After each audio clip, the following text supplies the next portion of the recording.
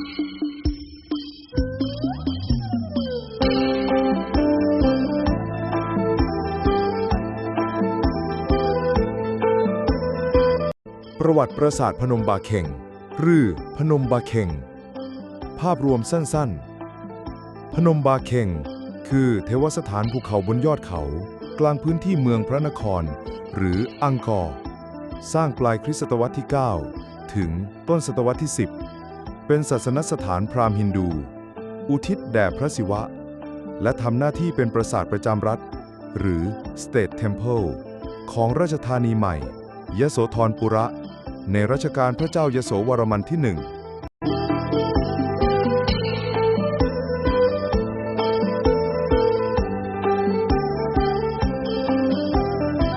ใครสร้างเมื่อใดพนมบาเค็งบริบทประวัติศาสตร์ในช่วงปลายคริสตศตวรรษที่ 9 อาณาจักรเขมรกำลังอยู่ในจุดเปลี่ยนสำคัญหลังจากศูนย์กลางเดิมที่เมืองหริหราลัยหรือโรลุสใกล้เสียมราชได้ใช้เป็นราชธานีมาหลายรัชกาลพระมหากษัตริย์องค์ใหม่ทรงต้องการแสดงการเริ่มต้นยุคสมัยใหม่ผ่านการสร้างราชธานีและปราสาทประจำรัฐแห่งใหม่ที่ยิ่งใหญ่กว่าเดิมผู้สร้างพระเจ้ายโสวรมันที่ 1 หรือยโสวรมันวันครองราชย์ราวคศ 889 ถึง 910 พุทธศตวรรษที่ 15 พระองค์ทรงเป็นกษัตริย์ผู้มีชื่อเสียงว่าเป็นนักปกครองเข้มแข็งมีวิสัยทัศน์กว้างไกลในการสร้างบ้านเมืองและเป็นหนึ่งในผู้ปูรากฐานให้จักรวรรดิเขมรก้าวสู่ยุคอังกอร์ที่ยิ่งใหญ่เวลาและการก่อสร้างเริ่มต้นราวคศ 889 หลังพระองค์ขึ้นครองราชย์ไม่นานแล้วเสร็จโดยประมาณต้นคริสตศตวรรษที่ 10 ราวรัชกาลพระองค์เองหลักฐานสำคัญมาจากจารึกสดกก๊อกธมระบุถึงการสถาปนาลิงศักดิ์สิทธิ์บนภูเขาที่เรียกว่าศรียโสธรคิรีนักวิชาการเชื่อมโยงเป็นชื่อทางศาสนาของพนมบาเค็งจุดมุ่งหมายของการสร้างพนมบาเค็งไม่ใช่เพียงวัดแต่เป็นการประกาศกำเนิดราชธานีใหม่ยโสธรปุระซึ่งกลายเป็นเมืองหลวงแห่งแรกในเขตที่ต่อมาเรารู้จักกันในชื่ออังกอร์ปราสาทถูกออกแบบให้เป็นภูเขาจำลองพระสุเมนศูนย์กลางแห่งจักรวาลตามคติฮินดูเพื่อแสดงว่ากษัตริย์ผู้ครองราชย์เป็นเทวราชหรือสมมุติเทพที่เชื่อมระหว่างโลกมนุษย์กับสวรรค์การวางตำแหน่งบนยอดพนมบาเค็งสูงกว่า 60 เมตรเหนือที่ราบโดยรอบแสดงถึงความเป็นศูนย์กลางจักรวาลและเมืองทั้งเชิงสัญลักษณ์และเชิงภูมิศาสตร์ความยิ่งใหญ่ของโครงการก่อสร้างต้องใช้แรงงานและทรัพยากรมหาศาลมีการสร้างพีระมิดขั้นบันได 5 ถึง 7 ชั้นนักวิชาการบางท่านนับต่างกันเดิมมีศาสนสถานย่อยรวมกว่า100 องค์ล้อมรอบปรางประธานใช้หินทรายและศิลาแรงจำนวนมหาศาลขนขึ้นบนภูเขาสิ่งนี้สะท้อนพลังทางการเมืองและศรัทธาศาสนาของกษัตริย์ผู้สร้าง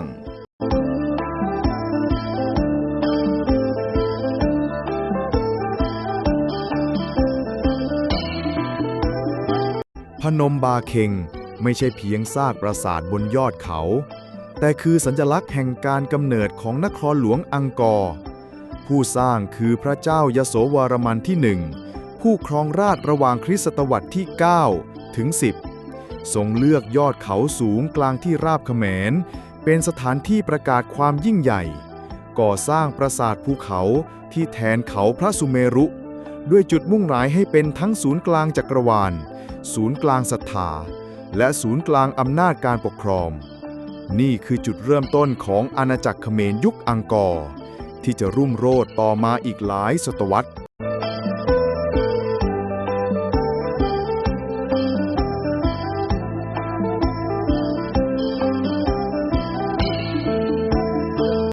จุดประสงค์ในการสร้างความหมายเชิงศาสนาและการเมืองปราสาทพนมบาเค็งในฐานะภูเขาศักดิ์สิทธิ์ปราสาทพนมบาเค็งมิได้ถูกสร้างขึ้นเพื่อเป็นเพียงศาสนสถานธรรมดาหากแต่เป็นการจำลองเขาพระสุเมรุ ตามคติศาสนาฮินดูซึ่งถือว่าเป็นศูนย์กลางจักรวาลต้นกำเนิดแห่งโลกเทวสถานแห่งเทพเจ้าและเป็นแกนกลางระหว่างสวรรค์โลกมนุษย์และบาดาลพีระมิดขั้นบันได5 ชั้นแทนสวรรค์5 ชั้นศาสนสถานย่อยรับรอปราสาทประธานแทนภูเขาศักดิ์สิทธิ์บริวารที่รายล้อมสุเมรุการตั้งอยู่บนยอดพนมบาเคงสูงกว่า60 เมตร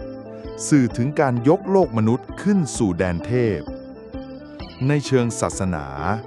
ปราสาทแห่งนี้จึงเปรียบเสมือนสะพานเชื่อมระหว่างโลกและสวรรค์ผู้ที่ปกครองปราสาท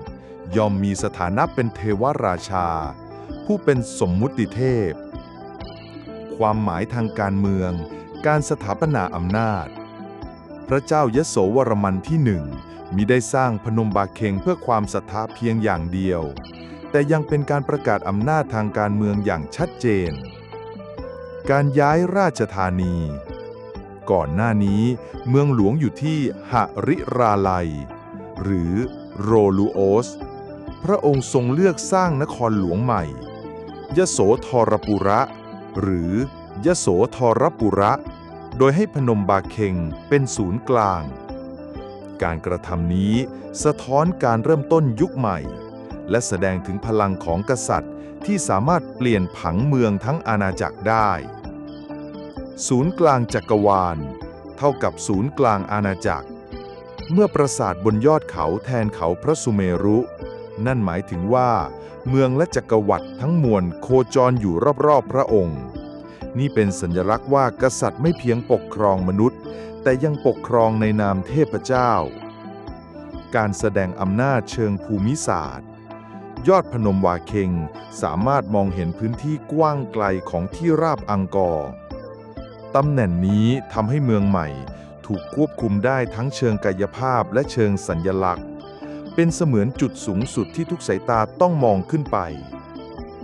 ความหมายเชิงพิธีกรรมนักวิชาการเชื่อว่าพนมบาเคงถูกใช้สำหรับพิธีกรรมสำคัญเช่นการบวงสรวงพระศิวะผู้สถิตอยู่ในรูปลึงที่ประดิษฐานในปราสาทประธานพิธีราชาภิเษกและพิธีหลวงที่ยืนยันความชอบธรรมของกษัตริย์การสื่อสารกับเทพเจ้าผ่านการประกอบพิธีบนจุดสูงสุดของอาณาจักรสิ่งเหล่านี้เสริมสร้างภาพลักษณ์ว่ากษัตริย์คือผู้ได้รับพลังอำนาจสวรรค์โดยตรงสมดุลระหว่างศาสนาและการเมืองการสร้างพนมบาเคงจึงมี2 มิติที่ไม่อาจแยกจากกันได้มิติทางศาสนาเป็นภูเขาศักดิ์สิทธิ์เป็นศูนย์กลางจักรวาลมิติทางการเมืองเป็นการประกาศความยิ่งใหญ่ของกษัตริย์และการเริ่มต้นเมืองหลวงใหม่เมื่อทั้ง2 มิติรวมกันกษัตริย์จึงถูกมองว่าไม่ใช่เพียงผู้ปกครองแผ่นดินแต่คือสมมุติเทพผู้ครองโลกทั้งเชิงรูปธรรมและเชิงนามธรรม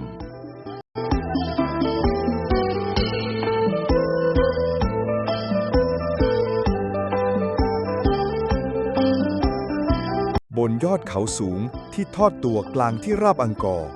พระเจ้ายโสวรมันที่ 1ทรงเลือกสถาปนาปราสาทพนมบาเคงให้เป็นมากกว่าวัดเป็นภูเขาศักดิ์สิทธิ์แทนเขาพระสุเมนศูนย์กลางจักรวาลแห่งคติฮินดูที่ซึ่งสวรรค์และโลกมนุษย์เชื่อมถึงกันแต่ในขณะเดียวกันที่นี่ก็คือสัญลักษณ์แห่งอำนาจทางการเมืองการประกาศกำเนิดเมืองหลวงใหม่ยโสธรปุระและการยืนยันว่าพระองค์คือเทวราชาผู้ปกครองทั้งโลกมนุษย์และโลกแห่งเทพพนมบาเคงจึงมิใช่เพียงศาสนสถานหากแต่เป็นเครื่องหมายแห่งอารยธรรมเป็นทั้งหัวใจแห่งศรัทธาและหัวใจแห่งอำนาจของอาณาจักรเขมรยุคอังกอร์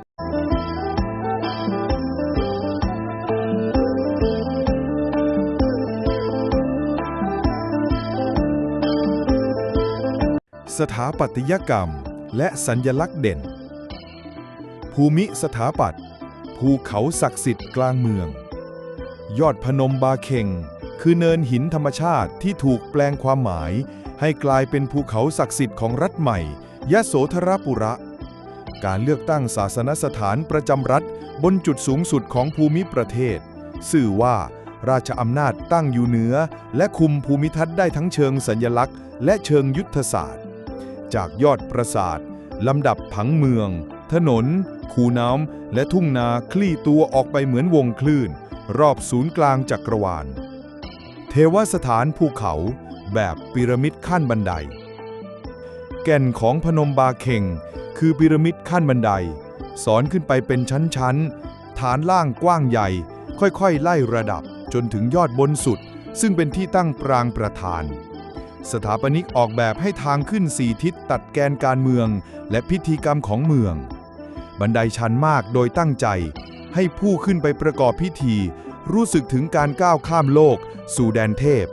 ความชันจึงเป็นภาษาทางสถาปัตยกรรมสำนวนภาคทุกย่างก้าวบนบันไดหินชันคือพิธีกรรมเงียบงันที่ยกระดับมนุษย์ขึ้นสู่สวรรค์และยกพระราชาให้สูงกว่ามนุษย์ทั้งปวงโครงสร้างแก่นศิลาแรงและหุ้มด้วยหินทรายวิศวกรรมเขมรใช้ศิลาแรงเป็นแกนรับน้ำหนักเพราะแข็งแรงเมื่อรับแรงอัดส่วนหินทรายใช้เป็นผิวสถาปัตยกรรมเพื่อสลักรายละเอียดและให้ผิวอาคารงดงามท่อน้ำฝนและสโลปชั้นระเบียงถูกซ่อนในตัวโครงสร้างช่วยระบายน้ำสิ่งที่เห็นเรียบง่ายคือผลลัพธ์ของการคำนวณที่ซับซ้อนยอดบนควินคลังส์5ยอดแบบจำลองจักรวาลบนชั้นสูงสุดตั้งปรางประธานล้อมด้วยปรางมุม4องค์รวมเป็น5ยอดในผังควินคลังส์ปรางกลางแทนเขาพระสุเมรุปรางมุม4แทนภูเขาบริวารหรือทวีปทั้ง4ผัง5จุดนี้คือภาพย่อของจักรวาลที่มองเห็นและสัมผัสได้หอรองรอบชั้นต่างๆตัวเลขศักดิ์สิทธิ์ชั้นระเบียงรอบๆเคยมีหอหรือปรางย่อยจำนวนมากโดยมากพังทลายแล้วนักวิชาการมักอ้างตัวเลขราว108องค์พาดพิงสัญลักษณ์ทางจักรวาลวิทยาและดาราศาสตร์โบราณเช่น27นักษัตริย์คูณ4ระยะจันทร์เท่ากับ107หรือจำนวนลูกประคำพราหมณ์พุทธในเอเชียใต้ข้อสังเกตเชิงสารคดีตัวเลขนี้ไม่ได้เป็นเพียงสถิติแต่คือภาษาเชิงสัญลักษณ์ที่แปลจักรวาลให้เป็นสถาปัตยกรรมลำดับพิธีกรรมจากเชิงเขาสู่ยอดจักรวาลการวางผังบังคับลำดับประสบการณ์ทางยกระดับหรือคันทาง 2. เชิงระเบียงชั้นล่างโลกมนุษย์ 3. ชั้นกลางแดนเทพชั้นนอก 4. ชั้นบนสุดเขาพระสุเมรุที่ร่วมพิธีจะเดินทวนโลกขึ้นสู่โลกทิพย์จุดสูงสุดคือที่ตั้งศิวลึงในปรางประธานอันเป็นหัวใจของลัทธิเทวราชารายละเอียดศิลป์หน้าบันทับหลังและเสาหลอกศิลปะสมัยพนมบาเข่งแย้มให้เห็นขนบต้นพระนครหน้าบันและทับหลังเรียบและกระชับกว่าโรลุสแต่ยังเห็นโครงเถาวัลย์สัตนาคราชและดอกไม้ในกรอบเรขาคณิตประตูหลอกหรือ false door และกรอบประตูซ้อนสร้างจังหวะเงาแสงให้ตัวปรางดูหนักแน่นแต่เบาในเวลาเดียวกันเสาโคลอนเน็ตเป็นแท่งกลมหรือแปดเหลี่ยมเล็กๆเรียงช่วงทำหน้าที่ทั้งโครงสร้างและเครื่องประดับการวางแกนและมุมมอง Size Lines แม้วันนี้ผู้คนขึ้นไปชมพระอาทิตย์ตกแต่ในยุคสร้างแกนทิศและมุมมองถูกตั้งใจเพื่อพิธีกรรมมากกว่าการท่องเที่ยวแกนตะวันออกตะวันตกใช้รับขบวนเข้าสู่ศูนย์กลางการมองจากยอดลงสู่ผังเมืองคูน้ำและอ่างเก็บน้ำบารายทำให้ภูมิทัศน์ทั้งผืนกลายเป็นองค์ประกอบของเทวสถานไม่ใช่เพียงฉากหลังภาษาตัวเลขและจักรวาลวิทยายอดเท่ากับศูนย์กลางบวก4ทิศชั้นระเบียง5หรือ7เมื่อนับฐานหรือชานเท่ากับการไต่ระดับชั้นฟ้า018หอย่อยเท่ากับวัฏจักรเวลาและพิธีกรรมสาระสำคัญคือสถาปัตยกรรมเท่ากับปฏิทินพิธีกรรมที่ทำให้รัฐและจักรวาลหมุนไปพร้อมกันพนมบาเข่ง คือสถาปัตยกรรมรัฐในเชิงการเมืองพนมบาเค็งทำหน้าที่เป็นตราประจำยุคของพระเจ้ายโสวรมันที่1วางเมืองใหม่โดยมีภูเขาศักดิ์สิทธิ์เป็นแกนผังศาสนสถานบังคับขบวนพิธีและจัดระยะสายตาประชาชนให้มองขึ้นสู่ศูนย์กลางจึงเป็นทั้งศิลปกรรมวิศวกรรมและเครื่องมือสื่อสารทางอำนาจในเวลาเดียวกัน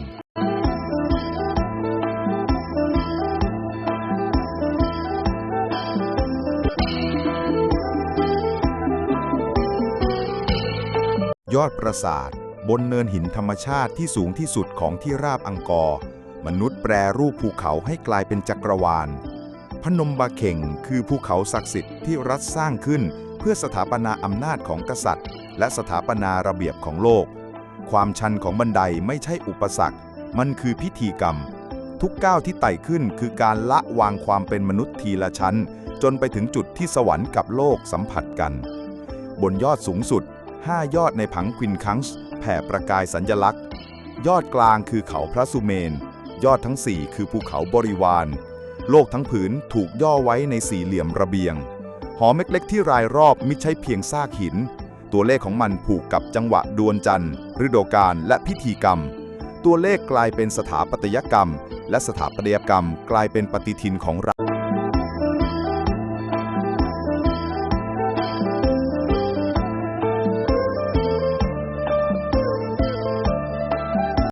พัฒนาการและการเปลี่ยนแปลงภายหลังยุคก่อสร้างการเปลี่ยนแปลงทางภูมิศาสตร์และภูมิทัศน์หลังการสร้างพนมบาเค็งและปราสาทรับรองภายในไม่กี่ศตวรรษลำดับภูมิทัศน์โดยรอบเริ่มเปลี่ยนบารายริเซอร์โวสและคูน้ำค่อยๆถูกขยายหรือปรับเพื่อเกษตรกรรมป่าธรรมชาติบางส่วนถูกถางเป็นทุ่งนาและหมู่บ้านสายตาจากยอดเขายังคงเป็นจุดศูนย์กลางแต่พื้นที่รอบๆเริ่มสะท้อนการปรับใช้ของมนุษย์มากขึ้น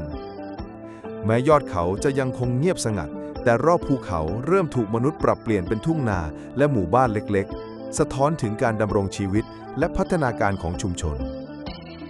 การพัฒนาทางสถาปัตยกรรมและศิลปกรรมปราสาทรอบเขาได้รับการปรับปรุงหรือบูรณะซ้ำในหลายรัชกาลการสลักหินบางส่วนเสื่อมสลายแต่แบบแผนและสัญลักษณ์เดิมยังคงอยู่อาคารรองหรือปรางเล็กบางแห่งถูกสร้างเพิ่มเพื่อรองรับพิธีกรรมใหม่ๆสถาปัตยกรรมไม่ได้หยุดนิ่งเป็นทั้งพยานและเครื่องมือของการปกครองและความเชื่อที่ดำเนินต่อเนื่องการพัฒนาทางพิธีกรรมและสัญลักษณ์แม้ว่าสัญลักษณ์หลักอย่าง5 ยอดควินคังส์ยังคงเด่นแต่พิธีกรรมบางอย่างเปลี่ยนรูปแบบการบูชาเทพและพิธีราชาภิเษกปรับให้เข้ากับบริบทชุมชนและการเมืองท้องถิ่นตัวเลขและการวางแกนยังสื่อถึงจักรวาลแต่ถูกตีความในมิติการปกครองและเศรษฐกิจการเกิดชุมชนรอบปราสาทหมู่บ้านรอบพนมบาเค็งเติบโตขึ้นตามการใช้ทรัพยากรน้ำและการเกษตรวิถีชีวิตผูกกับฤดูกาลและระบบชลประทานเดิมปราสาทกลายเป็นศูนย์รวมชุมชนและสถานที่ประกอบพิธีสำคัญหินและป่าที่เคยเงียบสงัดกลายเป็นฉากหลังของชีวิตประจำวันที่หมุนไปตามกระบวนการของน้ำทุ่งนาและชุมชนที่พึ่งพาแหล่งน้ำจากปราสาทการเสื่อมสลายและอนุรักษ์หลังหลายร้อยปีปราสาทบางส่วนพังทลายบางส่วนถูกกลืนด้วยป่าศิลปะสลักหินเสื่อมสภาพตามกาลเวลาและสภาพอากาศปัจจุบันมีการบูรณะเพื่ออนุรักษ์และวิจัยสื่อถึงความต่อเนื่องของประวัติศาสตร์ข้อสังเกตเชิงสารคดีความเสื่อมสลายไม่ใช่จุดจบแต่เป็นการสื่อสารระหว่างอดีตและปัจจุบันให้เรามองเห็นวิวัฒนาการทั้งด้านศิลปะและสังคมการเปรียบเทียบอดีตปัจจุบันภูมิทัศน์โบราณป่าหนาน้ำใสไร้สิ่งก่อสร้างสมัยใหม่ภูมิทัศน์ปัจจุบันทุ่งนาหมู่บ้านและเส้นทางเข้าถึงได้ง่ายขึ้นช่วยให้ผู้ชมเห็นว่าธรรมชาติและสถาปัตยกรรมมีชีวิตและปรับตัวตามกาลเวลา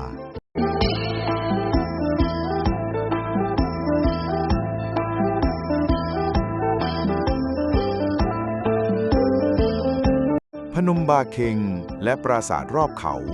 ไม่ได้เป็นเพียงซากหินเป็นตัวแทนความเชื่อศิลปะและอำนาจรัฐการเปลี่ยนแปลงของภูมิทัศน์สะท้อนความสัมพันธ์ระหว่างมนุษย์กับธรรมชาติ และสัญลักษณ์เดิมยังคงสื่อสารกับเราถึงจักรวาลอำนาจและความศักดิ์สิทธิ์แม้เวลาจะผ่านหลายร้อยปีทุกหินทุกยอดปราสาททุกเส้นทางน้ำคือบทเรียนแห่งอดีตและพัฒนาการของสังคมมนุษย์ที่นี่พนมบาเค็งยังคงเป็นหัวใจของความศรัทธา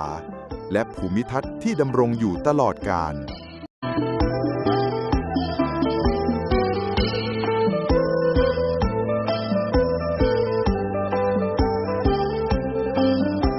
ความสำคัญเชิงมรดกและการอนุรักษ์ร่วมสมัย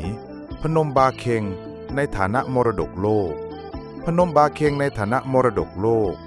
พนมบาเค็งเป็นส่วนหนึ่งของอังกอร์ซึ่งได้รับการขึ้นทะเบียนเป็นมรดกโลกของยูเนสโกเป็นสัญลักษณ์สำคัญของอารยธรรมขอมยุคต้นและการสร้างรัฐศาสนาสถาปัตยกรรมและสัญลักษณ์เชิงจักรวาลวิทยาทำให้พนมบาเค็งไม่ใช่เพียงซากหินแต่เป็นเครื่องมือสื่อสารทางวัฒนธรรมและประวัติศาสตร์พนมบาเค็งไม่ได้เป็นเพียงปราสาทสูงบนเนินเขาแต่คือหัวใจของอารยธรรมขอมที่ยังคงพูดถึงเราในวันนี้ผ่านศิลปะผังเมืองและความเชื่อที่ยังรากลึกคุณค่าทางประวัติศาสตร์และศิลปกรรมแสดงถึงเทคนิคสถาปัตยกรรมและวิศวกรรมโบราณเช่นการวางแกนตามจักรวาลการใช้ศิลาแรงและหินทรายการสร้างพีระมิดขั้นบันไดแสดงวิวัฒนาการศิลปะเขมรจากโรลุสไปสู่บาปวนบาเค็งสไตล์ลวดลายและทับหลังสะท้อนความเชื่อลัทธิเทวราชาและสัญลักษณ์จักรวาลทุกบันไดทุกยอดปรางทุกทับหลังคือสมุดบันทึกของอดีตที่สื่อสารถึงความเชื่อศรัทธาและอำนาจของกษัตริย์ขอมการอนุรักษ์ในยุคปัจจุบันปราสาทบางส่วนพังทลายหรือถูกกลืนด้วยป่าโครงการบูรณะและวิจัยใช้เทคนิคการสำรวจสถาปัตยกรรมและการอนุรักษ์หินเดิมการจัดการพื้นที่รอบปราสาทเพื่อรองรับนักท่องเที่ยวและการศึกษาโดยไม่ทำลายโครงสร้างเดิมการอนุรักษ์ไม่ได้หมายถึงการทำให้เหมือนใหม่ทั้งหมดแต่คือการรักษาร่องรอยของเวลาให้คนรุ่นหลังได้เรียนรู้และสัมผัสอดีตจริงการบริหารจัดการชุมชนและการศึกษาชุมชนรอบพนมบาเค็งมีส่วนร่วมในการดูแลและกิจกรรมทางวัฒนธรรมการใช้เทคโนโลยี AR VR และการสร้างแบบจำลอง3มิติช่วยให้ผู้ชมเข้าใจประวัติศาสตร์และพิธีกรรมโบราณพื้นที่รอบปราสาทกลายเป็นศูนย์เรียนรู้และแหล่งท่องเที่ยวเชิงวัฒนธรรมวันนี้พนมบาเค็งไม่เพียงเป็นมรดกแห่งอดีตแต่ยังเป็นห้องเรียนกลางอ้อมที่เชื่อมอดีตปัจจุบันและอนาคตของชุมชนเข้าด้วยกันความท้าทายและแนวทางร่วมสมัยการกลัดกร่อนจากสภาพอากาศการท่องเที่ยวและพฤติกรรมมนุษย์เป็นความท้าทายสำคัญนักโบราณคดีและผู้เชี่ยวชาญ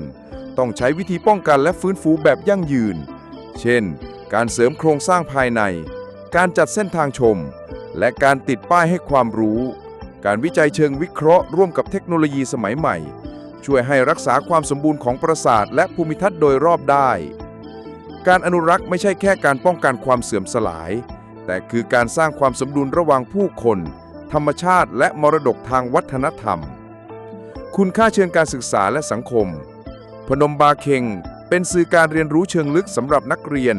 นักโบราณคดีและนักท่องเที่ยว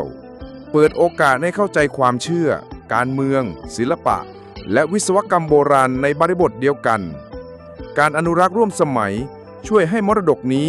มีชีวิตและความหมายต่อคนรุ่นใหม่ทุกก้อนหินถูกยอดปรางคือบทเรียนของอดีตการอนุรักษ์คือสะพานที่เชื่อมอดีตเข้ากับปัจจุบันและให้คนรุ่นหลังเรียนรู้คุณค่าของมรดกที่ไม่อาจประเมินค่าเป็นตัวเงินได้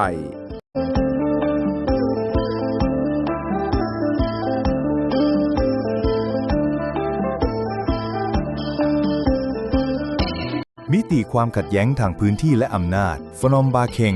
Past to Present อำนาจและพื้นที่ในอดีตพนมบาเค็งถูกสร้างขึ้นในช่วงปลายคริสตศตวรรษที่ 9 ถึงต้นศตวรรษที่ 10 มีบทบาทเป็นศูนย์กลางทางศาสนาและอำนาจรัฐของอาณาจักรขอมการวางแกนและตำแหน่งบนเนินเขา แสดงถึงการควบคุมภูมิทัศน์และสัญลักษณ์อำนาจเหนือผืนแผ่นดินการเลือกพื้นที่สร้างเป็นทั้งสัญลักษณ์การรวมศูนย์อำนาจและจักรวาลวิทยายอดเขาแห่งนี้ไม่ได้ถูกเลือกโดยบังเอิญแต่เพื่อสะท้อนอำนาจของกษัตริย์และสร้างจุดศูนย์กลางของจักรวาลทางศาสนาและการเมืองการแย่งชิงพื้นที่และความขัดแย้งแม้ฟนอมบาเคงเองไม่ใช่เวทีสงครามใหญ่แต่บริเวณรอบๆมีความขัดแย้งด้านดินแดนและทรัพยากรน้ำบารายและคูน้ำรอบปราสาทเป็นทั้งเครื่องมือเกษตรและสัญลักษณ์อำนาจการควบคุมพื้นที่น้ำและทุ่งนาเป็นสิ่งที่ทำให้เกิดความขัดแย้งเชิงเศรษฐกิจและการเมืองระหว่างชุมชนและอาณาจักรต่างๆแม้ปราสาทจะสงบแต่การควบคุมน้ำและทุ่งนากลับสะท้อนถึงการต่อสู้เพื่ออำนาจเหนือชีวิตผู้คนและทรัพยากรการเปลี่ยนแปลงหลังยุคทองหลังยุคขอมคลี่คลายพื้นที่โดยรอบเริ่มถูกหมู่บ้านและเกษตรกรเข้ายึดครองการแย่งชิงและใช้พื้นที่เปลี่ยนรูปแบบจากศูนย์กลางราชสำนักเป็นพื้นที่ชุมชนและการเกษตรสัญลักษณ์อำนาจบนยอดเขายังคงอยู่แต่บทบาททางการเมืองและศาสนาลดลงข้อสังเกตภูมิทัศน์ทางการเมืองเปลี่ยนจากอาณาจักรสู่ชุมชนการแย่งชิงพื้นที่ยังคงเกิดแต่รูปแบบเปลี่ยนเป็นวิถีชีวิตและทรัพยากรมากกว่าสงครามการจัดการพื้นที่ร่วมสมัยโครงการอนุรักษ์ต้องสร้างสมดุลระหว่างการเข้าถึงและการปกป้องมีการแบ่งโซนเพื่อรักษาซากปรักหักพังและสภาพธรรมชาติการทำงานร่วมกับชุมชนช่วยลดความขัดแย้งและสร้างการมีส่วนร่วมในมรดกโลกการอนุรักษ์ยุคใหม่คือการต่อสู้เชิงอำนาจแบบใหม่ระหว่างอดีตและปัจจุบันระหว่างธรรมชาติและมนุษย์ระหว่างการเรียนรู้และการทำลายฟนอมบาเคงและภูมิทัศน์รอบๆเป็นเวทีสะท้อนการแย่งชิงพื้นที่และอำนาจตั้งแต่อดีตถึงปัจจุบันความขัดแย้งเปลี่ยนรูปแบบจากสงครามและอำนาจราชสำนักเป็นการจัดการมรดกและชุมชนร่วมสมัยการอนุรักษ์และศึกษามรดกนี้ทำให้อดีตและปัจจุบันสื่อสารกันได้ทุกยอดหินทุกคูน้ำทุกเส้นทางรอบปราสาทคือบทเรียนของอำนาจและพื้นที่จากกษัตริย์ผู้ครอบนำอดีตถึงนักอนุรักษ์และชุมชนผู้รักษาปัจจุบัน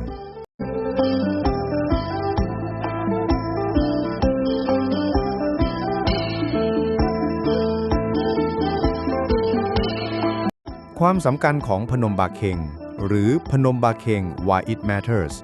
ศูนย์กลางทางศาสนาและจักรวาลวิทยาพนมบาเคงถูกสร้างขึ้นในปลายคริสตศตวรรษที่ 9 ต้นศตวรรษที่ 10 ตั้งอยู่บนยอดเขาเพื่อสะท้อนจักรวาลตามความเชื่อของศาสนาฮินดูสมัยนั้นปราสาทและหอคอยถูกวางแกนตามจักรวาล5 ยอดสัญลักษณ์ของศูนย์กลางจักรวาลเป็นศูนย์กลางพิธีกรรมและการรวมศูนย์อำนาจทางศาสนาและการเมืองพนมบาเคงคือจุดศูนย์กลางของจักรวาลโบราณสถานที่ที่กษัตริย์และประชาชนมองขึ้นไปเพื่อเชื่อมโยงกับเทพเจ้าและจักรวาลสัญลักษณ์อำนาจและราชาภิเษกการสร้างปราสาทบนยอดเขาสื่อถึงอำนาจและความศักดิ์สิทธิ์ของกษัตริย์การควบคุมภูมิทัศน์รอบเขาแสดงถึงการรวมศูนย์อำนาจและสัญลักษณ์การปกครองปราสาทเป็นจุดประกอบพิธีราชาภิเษกและพิธีกรรมสำคัญของอาณาจักรขอมยอดเขาไม่เพียงเป็นภูมิทัศน์แต่คือเวทีอำนาจที่สถาปนากษัตริย์ในฐานะศูนย์กลางจักรวาลและผู้คุมอาณาจักรสถาปัตยกรรมและศิลปกรรมที่ล้ำค่าพนมบาเคงเป็นตัวอย่างแรกของสไตล์บาปวนแสดงถึงเทคนิคการสร้างปราสาทหินทรายและศิลาแรงลวดลายและทับหลังสื่อถึงความเชื่อศาสนาและสัญลักษณ์จักรวาลเป็นจุดเริ่มต้นวิวัฒนาการของศิลปะขอมที่ต่อเนื่องไปยังปราสาทอังกอร์ในยุคถัดไปทุกบันไดทุกยอดปรางทุกทับหลังคือบันทึกศิลปกรรมและจักรวาลวิทยาที่ยังสื่อสารกับเราได้แม้ผ่านการเวลาความสำคัญเชิงภูมิทัศน์และมรดกตั้งอยู่บนเนินเขาที่มองเห็นภูมิประเทศโดยรอบทั้งหมดการมองจากยอดเขาแสดงถึงอำนาจและการควบคุมพื้นที่รอบปราสาทสะท้อนความสัมพันธ์ระหว่างธรรมชาติและมนุษย์เป็นส่วนหนึ่งของมรดกโลกยูเนสโกและแหล่งเรียนรู้สำคัญทางโบราณคดีพนมบาเคงเป็นจุดสูงสุดที่มองเห็นทั้งอดีตและปัจจุบันเป็นเวทีของธรรมชาติมนุษย์และอำนาจที่ประสานกันอย่างลึกซึ้งแหล่งเรียนรู้และแรงบันดาลใจร่วมสมัยนอกจากเป็นซากปรักหักพังโบราณอย่างเป็นแรงบันดาลใจด้านศิลปะการวิจัยและการอนุรักษ์นักโบราณคดีและนักอนุรักษ์ ใช้ปราสาทนี้เป็นแบบจำลองการศึกษาเทคนิคโบราณและพิธีกรรม เป็นสัญลักษณ์ของวัฒนธรรมและประวัติศาสตร์ที่ยังมีชีวิตพนมบาเคงไม่ใช่เพียงหินและซากปรักหักพังแต่เป็นสะพานเชื่อมอดีตปัจจุบันและอนาคตของมนุษย์และวัฒนธรรมบทสรุปพนมบาเคงสำคัญเพราะเป็นศูนย์กลางศาสนาอำนาจศิลปกรรมและภูมิทัศน์โบราณสื่อถึงวิวัฒนาการอารยธรรมขอมความเชื่อและการปกครองเป็นมรดกโลกที่มีชีวิตที่นักท่องเที่ยวนักวิชาการและชุมชนร่วมกันอนุรักษ์ทุกยอดปราสาททุกซากหินคือบทเรียนของอำนาจความเชื่อและศิลปะที่ทำให้พนมบาเคงยังคงสำคัญและมีชีวิตแม้แต่เวลาจะผ่านไปหลายศตวรรษ